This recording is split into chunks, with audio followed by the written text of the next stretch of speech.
Hello and welcome to your channel for creative studies. Today we will be doing the old question papers of the code BHIE 145 जो कि third year का history paper है, ठीक है। और इसका old code का नाम है EHI 07।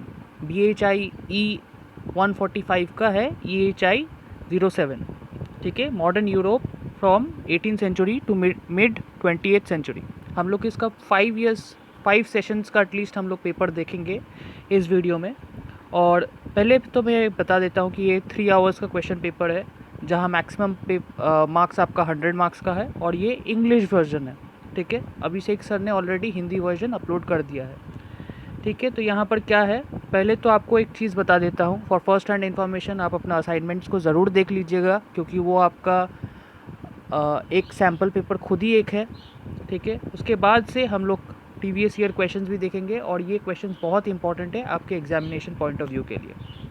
तो यहाँ पर क्या बोला गया है, this question paper has 3 sections. The students have to attempt any 2 questions in about 500 words each from section 1, any 4 questions in about 250 words each from section 2, and 2 short notes in about 100 words each from section 3. Marks are mentioned against each question. तो यहाँ पर 3 questions section 3 section दिया गया है, जहाँ आपका 2 question section 1 से करना है जो कि 500 वर्ड्स का है, और 4 क्वेश्चंस आपको सेक्शन 2 से करना है, और सेक्शन 3 से 2 क्वेश्चंस अटेंड करना है। तो चलिए सेक्शन 1 जल्दी हम लोग करते हैं। क्वेश्चन नंबर 1 क्या है, write an essay on the process of the emergence of the modern French state. ये 20 मार्क्स का है, 500 वर्ड्स का, मिनिमम 4 to 5 पेजेस आपको लिखना ही लिखना है, ठीक है। Number 2, what is liberal democracy, how did the Weimar republic represent liberal democratic experiment in Germany, ठीक है, 20 मार्क्स का है। फिर number 3, discuss the factors that led to the first world war, ठीक है, फिर 20 मार्क्स का है ये। 4 क्वेश्चन क्या है, how was the emergence of industrial capitalism in Russia different from that of England, ये भी 20 मार्क्स का है। तो अगर आप देखोगे यहाँ पर 4 क्वेश्चंस दिए गए हैं, 4 क्वेश्चंस में से आपको 2 करना है 500 वर्ड्स का, मतलब 40 मार्क्स का यहाँ पर आंसर आपको अटेम्प्ट करना है, ठीक है। अब हम लोग सेक्शन 2 में आते हैं।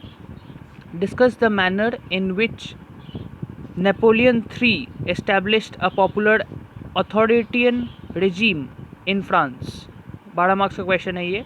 Briefly discuss the political system established by Bismarck in Germany, 12 marks question. 7, discuss the process of development of Italian nationalism, 12 marks question फिर से। 8 क्या है, in what ways did growth in agriculture and commerce help the British industrialisation, फिर से 12 marks. ये सब 12 marks का ही है। तो नंबर 9 में क्या है, what was the nature of economy in Europe after the second world war. Number 10, right a note on various forms of colonialism established by European powers. Number 11, discuss the relationship between popular mobilizations and nationalism. Number 12, discuss the different instruments of rule in modern democratic politics, ठीक है। यहाँ पर आपका total में कितने question दिया गया है, 5 6 1 2 3 4 5 6 7 8 क्वेश्चन में से आपको 4 अटेम्प्ट करने हैं यहाँ से, ठीक है, 5 से लेके 8, ठीक है। 5 से लेके 12 में आपका 1 2 3 4 5 6 7 8 क्वेश्चन में से आपको 4 कोई अटेम्प्ट करना है, जो कि 12 मार्क्स का क्वेश्चन है, ठीक है। नेक्स्ट सेक्शन में जाते हैं। यहाँ पर आंसर एनी 2, ठीक है, ये 4 में से कोई भी 2 करना है। Write short notes on any 2 of the following in about 100 words each, 6 + 6 12 marks का है ये। तो ए है collectivisation of agriculture in Russia, B है केमिकल वॉरफेयर, सी है population trends in 19th century Europe, और डी है नोशन ऑफ लिबर्टी। तो ये आपका पहला पेपर का इंग्लिश वर्जन हुआ। अब हम लोग नेक्स्ट पेपर में जाएंगे, और आप देख सकते हो सेम ही पैटर्न फॉलो किया गया है ऑलमोस्ट, ठीक है, लगभग ऐसे ही टाइप का पैटर्न होगा। ज़्यादातर आप एक्सपेक्ट कर सकते हो कि 20 मार्क्स का ही क्वेश्चन आता है, फिर भी हम लोग देखेंगे कि कैसे करके ये चेंज हुआ है, ठीक है। अगर कुछ चेंज हुआ है तो पेपर में 20 मार्क्स का ही ज़्यादातर क्वेश्चन आता है, तो 20 या 12 क्वेश्चन करके या 10 मार्क्स करके उन लोग क्वेश्चन देते हैं। तो क्वेश्चन आप देख लीजिए, क्वेश्चन बहुत इंपॉर्टेंट है आपके एग्जाम पॉइंट ऑफ व्यू के लिए, ठीक है। तो हम लोग सेकेंड पेपर में आ गए हैं, फिर से वही रूल फॉलो किया गया है। आपका सेक्शन ए में अगर आप देखिएगा तो ये आपका सेक्शन ए 1 में आपका एनी 2, सेक्शन जो 2 है उसमें एनी 4 और सेक्शन 3 में एनी 2 करके बताया गया है, ठीक है, शॉर्ट नोट्स का। तो पहला क्वेश्चन क्या है यहाँ पर सेक्शन 1 का, explain the nature of modern state and the role of bureaucracy in it, ठीक है। Modern state and the role of bureaucracy in it, 20 marks, ठीक है। फिर what do you understand by the industrial capitalism, बहुत ही important question है ये और बहुत चीज़ देखना पड़ेगा आपको इस चीज़ के बारे में। Explain the views of various writers on it, ठीक है, 20 मार्क्स का है। Define class society, distinguish between pre modern and modern class society. Number 4 question, analyse the circumstances that led to the second world war, ठीक है। ये आपका section 1 हो गया, उसमें से कोई भी 2 अटेम्प्ट करना है 20 मार्क्स का, ठीक है। तो 40 मार्क्स का टोटल इसका सेक्शन 1 का है। फिर सेक्शन 2 का क्या है, discuss the rise of Nazism in Germany. फिर क्या है 6, analyse the significance of the reforms act of 1832, ठीक है। Number 7, how did colonialism influence Africa. Number 8, right a note on the political developments in Europe after second world war. Number 9, what was the nature of planned industrialization in Soviet Union after 1929? Number 10, write a note on the main features of the American Revolution, ठीक है। और last 2 question यहाँ पर क्या है, why did England become the first industrial nation? और last question है right a note on semi colonialism, ठीक है, right a note on semi colonialism. तो यहाँ पर 8 क्वेश्चंस में से आपको कोई भी 4 करना है। और लास्ट जो सेक्शन 3 का है, आंसर एनी 2, ये आपका 100 वर्ड्स ईच है। तो रेवोल्यूशंस ऑफ 1848, फिर बी वेमार रिपब्लिक, देखिए फिर से ये रिपीट हुआ है। फिर सी वॉर कम्युनिज़म और डी कल्चरल नेशनलिज्म। तो देखिएगा पेपर का जो इम्पोर्टेंट है वो बार बार रिपीट होते जाता है, ठीक है। तो सेम पैटर्न ही यहाँ पर फॉलो किया गया है और आप आशा कर सकते हो कि कुछ कुछ क्वेश्चंस यहाँ से ज़रूर से कॉमन आएंगे, क्योंकि ये बहुत इंपॉर्टेंट है, ये ओल्ड क्वेश्चन पैटर्न का है, बट फिर भी आपके बहुत सारे कॉमन आने के चांसेस है, ठीक है। तो अब हम लोग थर्ड पेपर में जाते हैं, ठीक है, जहाँ पर फिर से वही रूल है, ठीक है, 3 सेक्शंस रहता है। तो सेक्शन नंबर 1 है, what is liberal democracy, how did the Weimar Republic represent liberal democratic experiment in Germany. देखिए फिर से वेमर रिपब्लिक के बारे में यहाँ पर बताया गया, ठीक है। तो वेमर रिपब्लिक आपके लिए बहुत इंपॉर्टेंट है। फिर number 2, discuss the nature of modern state and the role of bureaucracy in it. फिर नंबर 3 है, what do you understand by industrial capitalism, explain in brief the views of different writers on industrial capitalism. Number 4, how did Napoleon 3 establish populist authoritarian regime in France in the post 1848 period, ठीक है। कोई भी 2 answer इसमें से करना पड़ेगा, 40 marks का total. Section 2 क्या है, 5 question number, discuss the limitations of American democracy. Number 6, why did England become the first industrial nation. तो ये वाला भी आपका लास्ट क्वेश्चन में ये था, तो आप ज़रूर देख लीजिएगा। 7, discuss the condition of the pageantry with the development of capitalism in England. Number 8, how did colonialism influence Africa? Number 9, write a note on the political developments in capitalist Europe after Second World War. Number 10, discuss the rise of Nazism in Germany. Nazism भी बहुत important है, ठीक है, देख लीजिएगा। Explain the response of the peasantry to the collectivization of agriculture in the Soviet Union. फिर last 12 number question है, discuss the rise of authoritarianism under.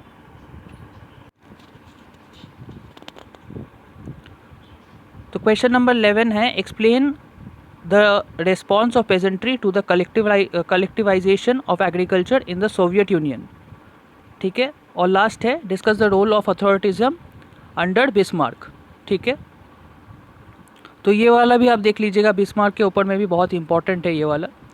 Section 3 का जो है वो आपका लास्ट है ये क्वेश्चन के लिए, जो कि right short notes on any two of the following in about 100 words each. तो वहाँ से 4 क्वेश्चंस आपको सेक्शन 2 से करना है 8 क्वेश्चंस में से। और यहाँ पर क्या है कि वॉर कम्युनिज्म आपका 6+6 का मार्क्स है, मतलब 2 क्वेश्चंस आपका 6 मार्क्स करके है।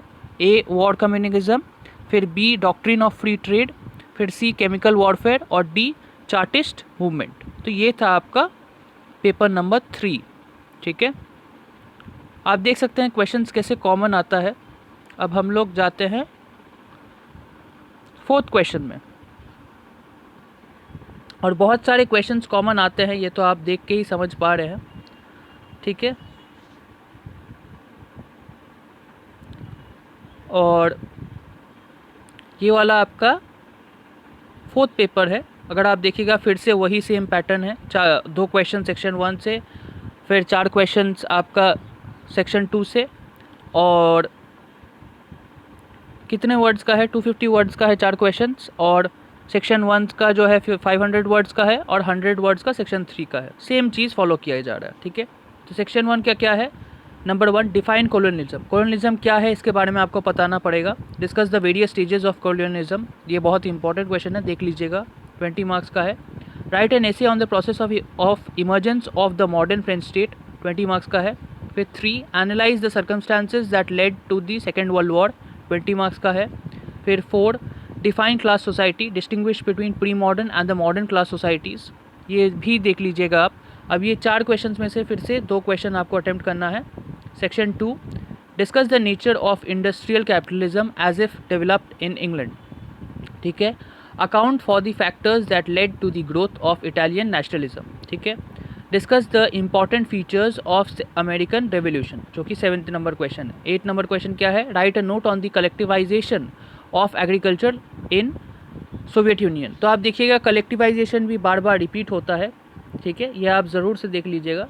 Number 9 explain the continuities and discontinuities between pre industrial and industrial family structures in Europe. Number 10 discuss the relationship between nationalism and popular mobilization. Number 11 discuss the significance of the reforms act of 1832, ये भी आपका repeat हुआ है, ये आप देख लीजिएगा। Discuss the factors that led to the emergence of semi colonialism. ठीक है, अब यहाँ पर फिर से 8 में से कोई भी 4 क्वेश्चन अटेम्प्ट करना है, ये 250 वर्ड्स करके है। ठीक है, और लास्ट जो है आपका सेक्शन 3 का, right short notes on any two of the following in about 100 words each, जो कि 6+6 आपका 6 करके मार्क्स करके है ईच क्वेश्चन। तो A cold war, B Weimar republic, फिर से रिपीट हुआ, फिर सी रेवोल्यूशंस ऑफ 1848, और डी कल्चरल नेशनलिज्म। तो देखिए वेमार रिपब्लिक, फिर कल्चरल नेशनलिज्म, ये सब बहुत इंपॉर्टेंट क्वेश्चन है आपके एग्जामिनेशन पॉइंट ऑफ व्यू के लिए। तो सारा क्वेश्चन आप देख पा रहे हो कैसे करके रिपीट हो रहा है। ठीक है, फिर हम लोग लास्ट जो पेपर है उसके बारे में हम लोग आते हैं, और हम लोग देख रहे हैं कि कैसे करके पेपर में कितने सारे चीज़ इंपॉर्टेंट है। ये एग्ज़ाम्स आप ज़रूर से देख लीजिएगा, ये पेपर का एग्ज़ाम का जो क्वेश्चन पेपर्स है। ठीक है, और साथ में आप ये भी देख लीजिएगा, अपना असाइनमेंट भी देख लीजिएगा, जो कि बहुत इंपॉर्टेंट है आप लोग के लिए। ठीक है, अब हम लोग आते हैं, फिर से वही है 3 सेक्शंस। सेक्शन 1 का 2 क्वेश्चन अटैम्प्ट करना है, जो कि 500 वर्ड करके पर क्वेश्चन है। ठीक है, फिर सेक्शन 2 में क्या है, 4 क्वेश्चन है 250 वर्ड्स ईच करके, और सेक्शन 3 में क्या है आपका 2 शॉर्ट नोट्स 100 वर्ड्स ईच करके। तो लास्ट पेपर हम लोग देखते हैं सेक्शन 1 का।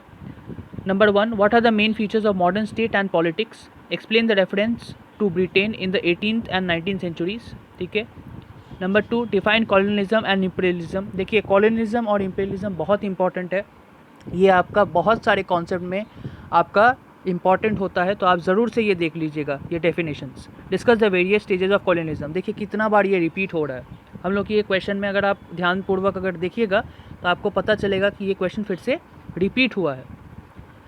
Number 3 what do you understand bye class society, फिर से क्लास सोसाइटी के बारे में पूछा गया है। Discuss pre modern and modern class societies. Number 4 analyse the circumstances that led to the second world war. ठीक है, फिर से ये पूछा गया है कि सेकेंड वर्ल्ड वॉर में क्या सब चीज़ था जिसमें वो सर्कमस्टांसेस लीड किए। ठीक है, सेकेंड वर्ल्ड वॉर के लिए। अब 4 में से कोई भी फिर से 2 क्वेश्चन अटैम्प्ट करना है, हर क्वेश्चन का 500 वर्ड्स करके ईच है, ये आपका सेक्शन 1 का। ठीक है, सेक्शन 2 का क्या है, Number 5, what do you agree with the statement that American democracy was based on slavery? ठीक है. Number 6, discuss the factors which led to the growth of Italian nationalism. ठीक है. Number 7, what was the response of the peasants to collectivization in Soviet Union? Number 8, discuss the factors that led to the emergence of semi-colonialism. देखिए फिर से semi-colonialism के बारे में पूछा गया है, क्या है वो. Number 9, explain the role of the railways in the industrial development of Europe.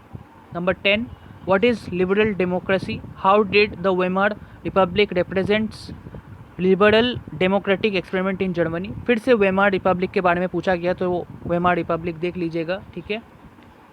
Number 11, discuss the continuities and changes between pre-modern and the modern family structure in Europe. ठीक है. Right a note on the revolutions of 1848 in Europe. तो 1848 in Europe भी बहुत important है. तो आप ये questions देख सकते हैं कैसे करके ये बार बार रिपीट हो रहा है. ठीक है. ये क्वेश्चंस आप अच्छे से ज़रूर देख के जाइएगा. ठीक है. और अगर आप लोग को ज़रूरत पड़ेगा तो आप कमेंट सेक्शन में बोल दीजिएगा. रात के अंदर में आपको ये PDF आपको आपके टेलीग्राम चैनल में भी अवेलेबल हो जाएगा. बट ये वीडियो ध्यानपूर्वक अच्छे से ज़रूर सुनिएगा, क्योंकि ये मेन चीज़ है कि आप ये चीज़ को समझें कि कैसा टाइप का क्वेश्चंस रिपीट हो रहा है, या कैसा टाइप का पैटर्न हो सकता है. ठीक है. ठीक है. तो यहाँ पर right a note on the revolutions of 1848 in Europe. अब यूरोप के बारे में ये क्वेश्चंस था, बहुत इंपॉर्टेंट है क्योंकि आपका पेपर भी यूरोप के ऊपर में है. और ये क्वेश्चन पेपर जो है EHI 07 का है. ठीक है. जो कि आपका BHI E145 का भी है. तो यहाँ पर अगर आप देखोगे सेक्शन 2 में फिर से 8 क्वेश्चंस में से 4 क्वेश्चंस करना है. फिर लास्ट सेक्शन 3 में हम लोग आते हैं, right short notes on any 2 of the following in about 100 words each. फिर से कोल्ड वॉर आ गया. ठीक है. ये आपका 100 वर्ड्स करके लिखना है. B, chartist movement. फिर C, वॉर कम्युनिज्म. और D, doctrine of free trade. तो ये आपका हो गया 5 सेशंस का पेपर. तो ये आपका प्रीवियस ईयर क्वेश्चन पेपर था. आप ज़रूर से ये पेपर्स देख लीजिएगा और आशा करते हैं आप अपने असाइनमेंट्स को भी बहुत अच्छे से पढ़ के जाइएगा, क्योंकि आपके असाइनमेंट्स आपके करंट पैटर्न के बारे में बताता है. तो ये कुछ क्वेश्चंस इंपॉर्टेंट थे. आशा करते हैं आपको वीडियो समझ आया है. And thank you so much and all the very best for your exams.